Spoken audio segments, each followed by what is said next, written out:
First News with Keeler in the morning on WIBX and WIBX950.com. Mother's Day is just around the corner, and it's time to pamper the special mom in your life. And what better way than with the Osea's limited edition skincare sets, featuring clean, vegan, cruelty-free products that are safe for your skin and the planet. Osea is a women-founded, women-led brand that's been making seaweed-infused products for nearly 30 years. This Mother's Day, Osea has 2 limited edition sets that are perfect for gifting or keeping for yourself. Their advanced eye care duo brightens, awakens, and firms the skin around your eyes, while the Golden Glow Body Trio nourishes and smooths the skin all over. Both sets are packaged in giftable boxes. They're so beautiful you can skip the wrapping. And the best part? For a limited time, you can save up to $46 on Osea's sets. Plus, get free shipping. That's Mother's Day made easy. This Mother's Day, get 10% off your first order site-wide with code MOM at OseaMalibu.com. Go to OSEAMalibu.com and use code MOM for 10% off site-wide. Sad to say here this morning that I've spent the last hour trying to talk Angelo into coming in. He's upset about this actor thing and me comparing him to this actor on the HBO Max program Hacks, which I love. And Andrew, he's done. You're back in the booth. That's right. I mean, I think yesterday he even told me he was walking down the street. Somebody threw something at him and said, "Heck!" Yeah, I was at his house this morning, banging on his door until his mother threw me off the porch. It's very bad. Actually, the truth is he's off to some vacation or something, right? I know. He just started with us. I know. He's only been here less than a week, and he said, "I'm out." I can start with you, but you're going to have to understand that I'm taking on a vacation, so I have to have the vacation. This is a disturbing story that just blows my mind. How in the world does something like this happen? Tanya J. Powers is here to report it. Good morning, Tanya. Good morning. Good morning. I'm sorry to hear that you guys have already driven a new employee away. Yeah. It's terrible. Well, employee is a little bit of a stretch there. And Tanya, listen. You talk to us almost every morning. You can see how it can happen, right? No comment. I'm not touching that one. Thank you for that. I love y'all. We appreciate. We feel the same way about you. All right. So, how about this story? How does this happen in the United States military? Yeah, this is a story from the Associated Press. This is an investigation they started a decade ago. That is how long they have been working on this story to, compile information about missing military weapons in the U.S. And what they have come up with is just really quite stunning. What they found is that you've got just over the past decade, there's quite a lot of military weapons that are just unaccounted for, and they believe that this is a huge undercount. By the way, wow. But when you're looking at the statistics, they say they've gotten conflicting information when they've asked the military branches about missing weapons, things like that. Sometimes they found that they go missing from insiders or people who have access to armories or warehouses. They have been accused of those people have been accused of taking weapons and weapons parts off post, possibly selling them or making a new weapon. It's usually kind of unclear because the inventories aren't kept properly. Records go missing. There's also, how the question of how in the world does this happen? They found instances of surveillance cameras not working, security lapses, things like that. Even sleeping guards. They've mentioned that in their story as well. They said that some of these. And New York is actually one of the examples that they give in this. They said they're hard to trace, but some of these weapons are tied to violent crimes. And one of the examples the Associated Press gave was they found a military pistol had been tied to 4 separate shootings in Albany. When the police recovered the gun, the Army did not know the gun was missing from Fort Bragg. Wow. As far as what's missing, the rifle is basically the one that is most. And how does that happen, right? I mean, it's one thing you can see a handgun coming out of there and easily being misplaced, if you will, but a rifle, pretty difficult to sneak out of the barracks. I'm guessing, like I said, if people who have access to the armory parts, you one part at a time. Right. Right. The rifle, according to their count, between 2010 and 2019, 1,179 of those went missing. Wow. The handguns, 694 of those. Machine guns, 74. Wow. These next two are the puzzlers for me. The grenade launcher, 36 of those went missing, and 34 rocket launchers went missing. And you want to talk about something difficult to, nope, nothing to see here under this. Yeah, coat. to me, that's those two things I didn't expect out of this story. That is just crazy. And you wonder what those are being used for. Yeah, this is, it's something that, like I said, the AP spent a very long time on this. They've combed a lot of investigative and court records, published reports they just basically had to make their own database. Yeah.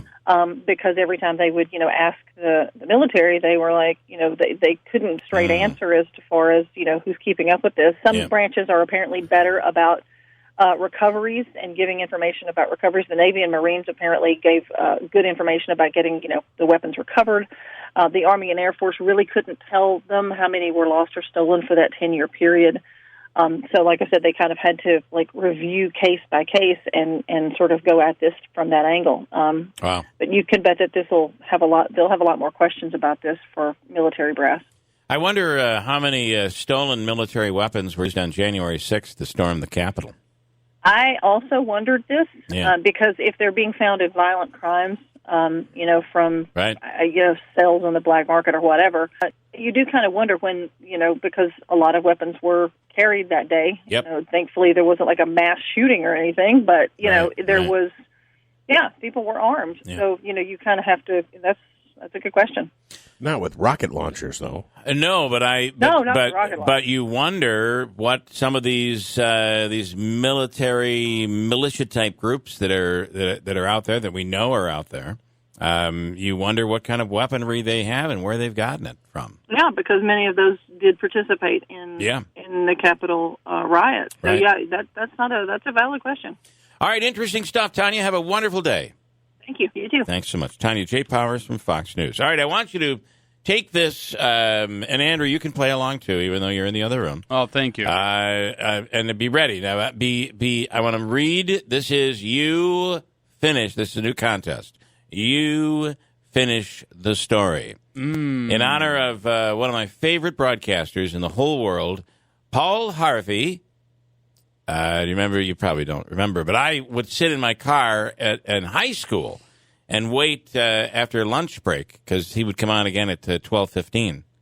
And Paul Harvey, the rest of the story. You'd hear his story, some unique, really incredible news story that would make you kind of like, wow, that's a cool story. Or that's a horrible story.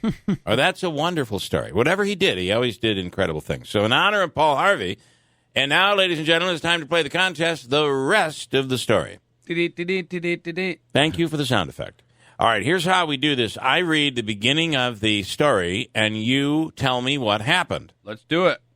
All right. We only, unfortunately, have two contestants in the studio here today. Coming all the way from the booth is Andrew, and sitting right next to me is Monaski. Here we go. A woman in Ohio, and Andrew, if you've read this story already, be honest. Okay. A woman in Ohio wanted McDonald's employees to mix all three slushy flavors in one cup. She was told that they couldn't do that.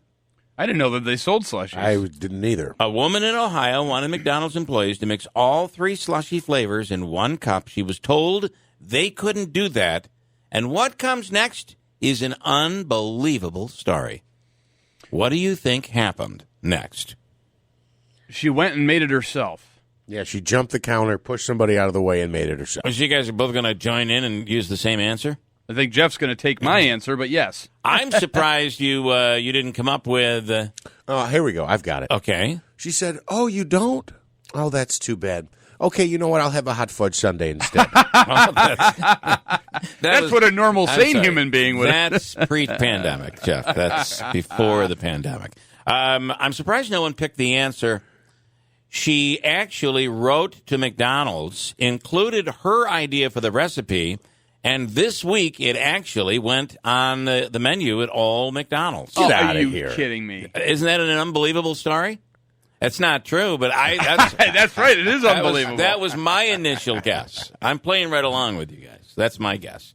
No, what really happened is she walked around the counter, began spewing profanities, punched the female manager, pulled the manager's mask off. At one point, she apologizes, but she has to do it, and then goes back to get the slushy machine.